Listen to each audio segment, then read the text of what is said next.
আমার কর্মই আমার ধর্ম। পরিবর্তনের সংকল্প নিতে হবে। যাত্রাও শেষ, ধর্নাও শেষ। কতই বড় হামলা, এইটাই আমাদের দেশ।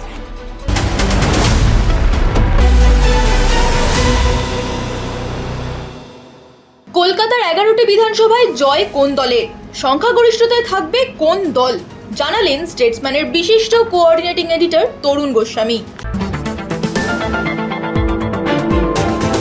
কলকাতায় 11টা সিট, বালিগঞ্জ, রাসবিহারী, ভবানীপুর, চৌরঙ্গি, এন্টালি, বেলেঘাটা, মানিকতলা, শামপুকুর, কাশীপুর বেলগাছিয়া। বালিগঞ্জে এবার দাঁড়িয়েছেন শোভনদেব চট্টোপাধ্যায়। তিনি গতবার খড়দা থেকে দাঁড়িয়েছিলেন এবং তিনি কৃষিমন্ত্রী ছিলেন। বাবুল সুপ্রিয়, যিনি বালিগঞ্জে তৃণমূলের ক্যান্ডিডেট ছিলেন এবং মন্ত্রী ছিলেন, তিনি চলে যান এমপি হয়ে, রাজ্যসভার এমপি হয়ে চলে যান বাবুল সুপ্রিয়। শোভনদা দাঁড়িয়েছেন বালিগঞ্জে। বালিগঞ্জে কিন্তু খুব একটি অদ্ভুত এলাকা।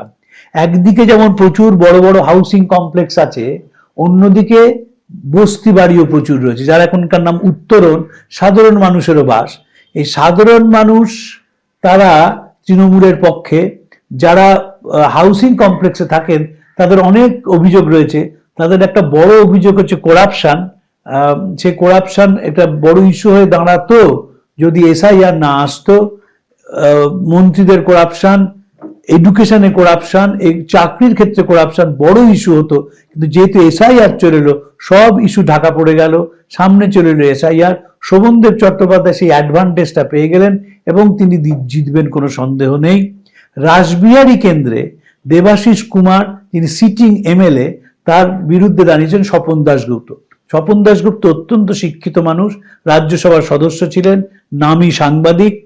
তিনি গতবার তারকেশ্বরে দাঁড়িয়েছিলেন 2021 সালে এবং হেরে গিয়েছিলেন। স্বপন দাশগুপ্তর সঙ্গে হাউসিং কমপ্লেক্সের প্রচুর লোক রয়েছে, কিন্তু যেহেতু মিক্সড পপুলেশন বালিগঞ্জ রাসবিহারীতে, সেই মিক্সড পপুলেশনের অ্যাডভান্টেজ দেবাশিস কুমার নেবেন। দ্বিতীয় কথা, স্বপন দাশগুপ্ত কলকাতায় থাকেন না। তার পূর্বসূরি ক্যালকাটা কেমিক্যালের একজন মালিক ছিলেন। ক্যালকাটা কেমিক্যাল কোম্পানিটাই উঠে গেছে, সেখানে বিশাল হাউসিং কমপ্লেক্স হয়েছে। মানুষ এমএলএ কে সবসময় পাশে চায়। দেবাশিস কুমার কিন্তু গত 5 বছর ধরে, তিনি তো আবার কাউন্সিলরও, এমআইসিও, তিনি 5 বছর ধরে সব সময় মানুষের সাথে থেকেছেন, কোনো বিপদে আপদে পাশে দাঁড়িয়েছেন। সেইগুলো বড় ফ্যাক্টর হয়ে দাঁড়াবে। আমি যেমন কয়েকজন ভদ্রমহিলার সঙ্গে কথা বলছিলাম, তারা নিঃসম্বল, নিঃসহায়, মার মেয়ে থাকেন, রাত্রির অসুখ হয়েছে, দেবাশিস কুমার নিজে গিয়ে এসএসকেএমে ভর্তি করে দিয়েছেন এবং রোগমুক্ত মা ফিরে এসছেন। যখন ভোটের লাইনে মেয়ে এবং মা দাঁড়াচ্ছেন, তাদের সেই দেবাশিস কুমারের সহায়তাটা মনে থাকবে এবং তারা সেইভাবেই ভোট দেবেন, ভোট দিয়েওছেন। এবং স্বপন দাশগুপ্তর জেতার কোনো সম্ভাবনা নেই। যারা দক্ষিণ কলকাতায় থাকেন, যারা গ্রাউন্ড রিয়েলিটি বোঝেন না, আমি নিজে দক্ষিণ কলকাতার ছেলে, কিন্তু সংবাদপত্রে চাকরি করি, গলি ঘুরে বেরিয়েছি সারা জীবন। আমার মনে হয় দক্ষিণ কলকাতার বিরাট সংখ্যক ভোটারের একটা অদ্ভুত গুণ রয়েছে, impulsive and ill informed, royal combination. ভীষণ ইম্পালসিভ, কি বলছেন আবেগে কোনো হুঁশ নেই, এবং ইল ইনফর্মড, খবরই রাখেন না যে এলাকার টপোগ্রাফিটা কি, কিভাবে ভোট হচ্ছে, ইত্যাদি ইত্যাদি। দ্বিতীয় যে কনস্টিটুয়েন্সি হচ্ছে ভবানীপুর। মুখ্যমন্ত্রী দাঁড়িয়েছেন শুভেন্দু অধিকারীর বিরুদ্ধে। সারা ভারতবর্ষের নজর ভবানীপুরের দিকে। ভবানীপুরের মিক্সড পপুলেশন রয়েছে, ভবানীপুরে মুসলিম রয়েছেন, ভবানীপুরে শিখ রয়েছেন, গুজরাটি রয়েছেন। যদিও শিখরা আগের থেকে সংখ্যায় কমে গেছেন, কিন্তু ভবানীপুরে সেইটা রয়েছে এবং সব মিলিয়ে সকলের নজর ভবানীপুরের দিকে। আমার নিজের ধারণা ভবানীপুরে মমতা ব্যানার্জি ভালোই ভোটে জিতবেন। চৌরঙ্গি, নয়না বন্দ্যোপাধ্যায়, তিনি সিটিং এমএলএ, তিনি দাঁড়িয়েছেন। চৌরঙ্গিতে একটা বিস্তীর্ণ অঞ্চল মুসলিম ভোটার, এবং যেহেতু মুসলিম ভোটার কেন শব্দটা বলছে বলা উচিত নয়, ভোটার ভোটার, বিজেপি মাথায় ঢুকিয়ে দিয়েছে আমাদের হিন্দু এবং মুসলিম ভোটার, তাই মুসলিম ভোটার বলতে হচ্ছে। চৌরঙ্গিতে যে বিস্তীর্ণ অঞ্চলে সাধারণ মানুষ থাকেন, এই সাধারণ মানুষরা মমতা ব্যানার্জির দিকে রয়েছেন, তার কারণ তারা নানাভাবে সহায়তা পেয়েছেন রাজ্য সরকারের কাছ থেকে, এবং তারা একটাই বুঝতে পেরেছেন যে বিজেপির যে ট্র্যাক রেকর্ড, তারা যদি ক্ষমতা আসেন, এই সাধারণ মানুষের বেনিফিটস গুলো চলে যাবে। এইটা যারা মধ্যবিত্ত বা উচ্চ মধ্যবিত্ত তারা বেনিফিটস গুলো বোঝেন না। তারা বোঝেন আমার গাড়িটা যেন 70 কিলোমিটার স্পিডে যায়, আমার বাড়িতে যেন আলো সব সময় থাকে, আমি যেন কল খুললে 24 ঘন্টা জল পাই। কিন্তু তা নয়, সাধারণ মানুষের যারা ভোট রয়েছেন তারা ঢেলে তৃণমূলকে ভোট দেবেন, তার কারণ জানেন যদি বিজেপি আসে তাদের সব সহায়তা বন্ধ হয়ে যাবে এবং তারা নানাভাবে বিপদে পড়বেন। এন্টালি কেন্দ্রে প্রিয়াঙ্কা টিবরিওয়াল দাঁড়িয়েছেন সন্দীপন সাহার বিরুদ্ধে। সন্দীপন সাহার বাবা স্বর্ণকমল সাহা, তিনি দীর্ঘদিনের তৃণমূলের কাউন্সিলর।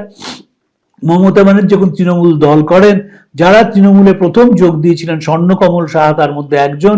তিনি এমআইসি ছিলেন, তিনি এমএলএ ছিলেন। এবার তিনি তার ছেলে সন্দীপন দাঁড়িয়েছেন, সন্দীপনও এমএলএ। এবং এই যে একটা বিরাট হিন্দু ভোটার রয়েছেন এন্টালিতে, সেই হিন্দু ভোটার স্বর্ণকমলদাকে ব্যাক করতেন। উনি একটা বিরাট কালী পুজো করেন, মমতা ব্যানার্জি সেই কালী পুজো প্রত্যেক বছর যান। সেই কালী পুজোটি এসএন ব্যানার্জি রোডের ওপর হয়।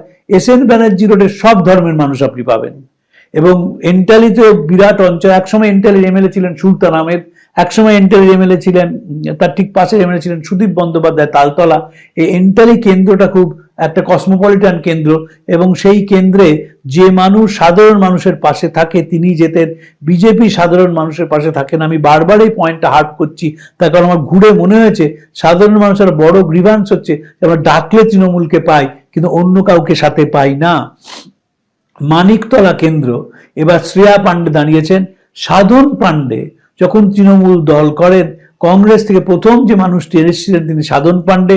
তিনি মন্ত্রী ছিলেন, তিনি অসুস্থতায় মারা যান।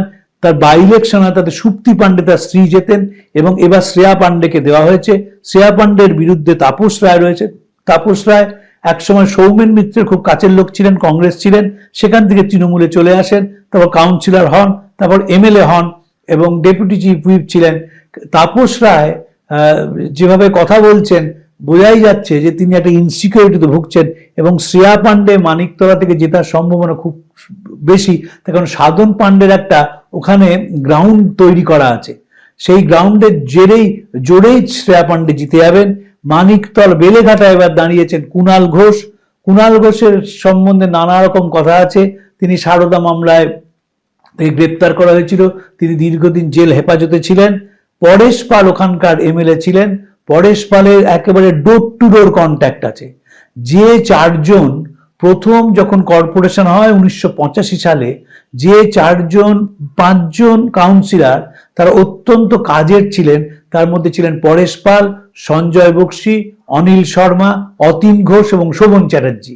এই পাঁচজন, এবং আপনারা তো জানেন যখন কর্পোরেশন হয় 1985 সালে তখন 70টি লেফট ফ্রন্টের কাউন্সিলর, 70টি কংগ্রেসের কাউন্সিলর, এক কেপি ঘোষ ছিলেন 36 নম্বর ওয়ার্ডে independent left front back independent candidate, তার জোরেই 5 বছর চালিয়েছিল লেফট ফ্রন্ট। সেই পরেশ পাল তিনি সিটিং এমএলএ। পরেশ পালকে দিয়ে তিনি প্রচুর কাজ করেছেন। তিনি প্রথম গণবিবাহ শুরু করেছিলেন, তিনি প্রথম ইলিশ উৎসব শুরু করেছিলেন, তিনি বাড়ি বাড়ি যেতেন, অসম্ভব মাস কন্ট্যাক্ট। পরেশ দা এখন অসুস্থ, সেখানে কুণাল দাঁড়িয়েছে এবং কুণালের জিততে কোনো অসুবিধা হবে না, কারণ পরেশ পালের পুরো ওয়ার্ক ফোর্স এবং পরেশ পালের যে কন্ট্যাক্ট সেটি কুণাল পেয়ে গেছে, ফলে কুণালের জেতার সম্ভাবনা প্রবল। শামপুকুরে দাঁড়িয়েছেন শশী পাঁজা। তিনি 3বার জিতেছেন, এবার 4th টাইম দাঁড়াচ্ছেন। তার মাস কন্ট্যাক্ট দেখবার মতন মাস কন্ট্যাক্ট। ওখানে বেশ কটি কলেজে তিনি গভর্নিং বডির প্রেসিডেন্ট। তিনি নিজে একজন সফল ডাক্তার। তার শ্বশুরমশাই ছিলেন অজিত পাঁজা।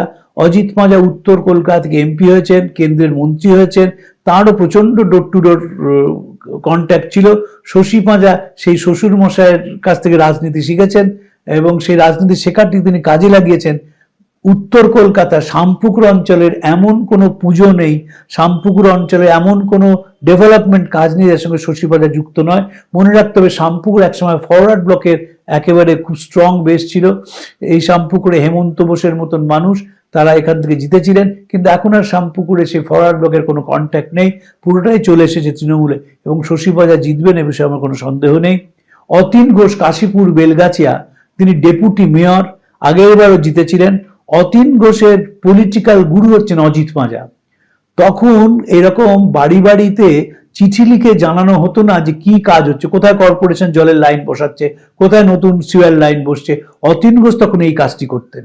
তিনি প্রত্যেকটি বাড়ি বাড়ি গিয়ে সেই পাড়ার যে উন্নতি সেটি তিনি মানুষকে জানিয়ে আসতেন। তখন এরকম প্যাম্পলেট ছাপিয়ে বা বই ছাপিয়ে কি কি ডেভেলপমেন্ট ওয়ার্ক হলো সেটা ছিল না, তিনি করেছিলেন। এবং এখনো অতীন এটা এখনো মেনটেন করেন, এবং সে মেনটেন করার জন্যে মানুষের সঙ্গে তার 24 ঘন্টার যোগ।